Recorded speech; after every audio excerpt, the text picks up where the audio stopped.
নমস্কার, চলে এসেছি একটা রেসিপি নিয়ে। আজকে আমি বিটের সিরাপ বানাচ্ছি। এটি খুব হেলদি, আপনারা বাচ্চাদেরকে দিতে পারেন, আপনারা নিজেও খেতে পারেন এবং বয়স্ক মানুষেরাও খেতে পারে। খুব হেলদি একটা খাবার। তাহলে দেখুন আমি কিভাবে বানাচ্ছি। প্রথমে এই বিটটাকে আমি গ্রেট করে নিয়েছি, করে নিয়ে এবার এটাকে কড়াতে জল বসিয়ে দিয়েছি, এটাকে একটু বয়েল করে নেব।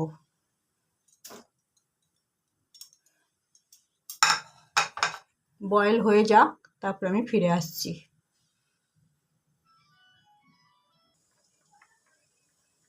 বিটটা সেদ্ধ হয়ে গেছে, এখন আমি গ্যাস নিভিয়ে দিচ্ছি। এটা একটু ঠান্ডা হয়ে গেলে তারপরে সিরাপটা তৈরি করব, তখন আমি তারপরে আবার ফিরে আসছি।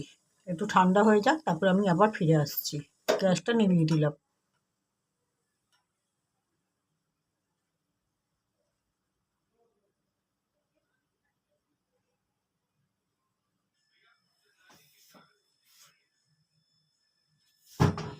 এই বয়েল করা বিটটা ঠান্ডা হয়ে গেছে, এবার এটাকে আমি এই যে ছাঁকনির সাহায্যে ভালো করে ছেঁকে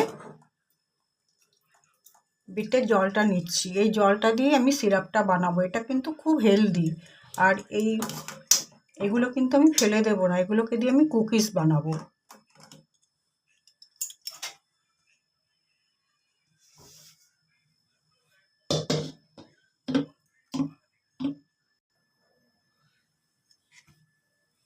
এই যে এই পরিমাণ হয়েছে, এবার এটাকে আমি ভালো করে জাল দিয়ে দিচ্ছি, আর একটুখানি মিষ্টি অ্যাড করব, সামান্য একটু। এমনিতেই এটা একটু মিষ্টি প্রজাতিরই হয়, বিটরুট খুব মিষ্টি মিষ্টি হয়, এর মধ্যে অনেকটাই শর্করা আছে। খুব অল্প একটু সুগার অ্যাড করব। এটা কিন্তু খুব হেলদি ফুড, আপনারা নিজেরা যে কোনো বয়সের মানুষেরাই এটা খেতে পারেন। শুধুমাত্র সম্ভবত ডায়াবেটিস যাদের আছে তারা ব্যতীত অন্য যে কোনো বাচ্চা, মাঝবয়সী এবং বয়স্ক প্রত্যেক মানুষের পক্ষে এটা স্বাস্থ্যের পক্ষে খুব একটা অনিষ্টকর ফসল নয়, খুব ভালো খাবার। এটা একটা বিট গাজর, খুব উপকারিতা আছে এটার। আমি এটা সিরাপ হিসাবে আমরা প্রত্যেকেই খাবো, করছি এটা। আর বাদ বাকি ফাইবারগুলো, এই যে আমার এতটা ফাইবার হয়েছে, এগুলোকে দিয়ে আমি কুকিজ বানাবো। দেখুন, এগুলোকে কিন্তু আমি ফেলে দেবো না।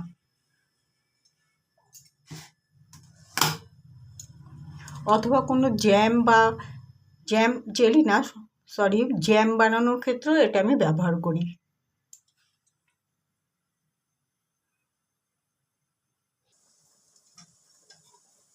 এটা খুব ভালোভাবে ফুটে গেছে। এখন আমি এই যে 1 চামচ চিনি দিয়ে দিচ্ছি। বেশি চিনি দেবেন না এটাতে, এটা কিন্তু খুব মিষ্টি হয়। অল্প চিনি দিলাম। ভালোভাবে ফুটে গেলে আমার সিরাপটা রেডি হয়ে যাবে। তারপরে আমি ঠান্ডা হয়ে গেলে আমার বাসনের মধ্যে বা পাত্রের মধ্যে ঢেলে নেব, তারপরে আমি ফিরে আসছি। এটা কিন্তু অবশ্যই আপনারা এই সময়তে করে খেয়ে দেখতে পারেন, খুব হেলদি এটা খাবার। বিশেষ করে শিশুদের তো খুবই উপাদেয় খাবার এটা।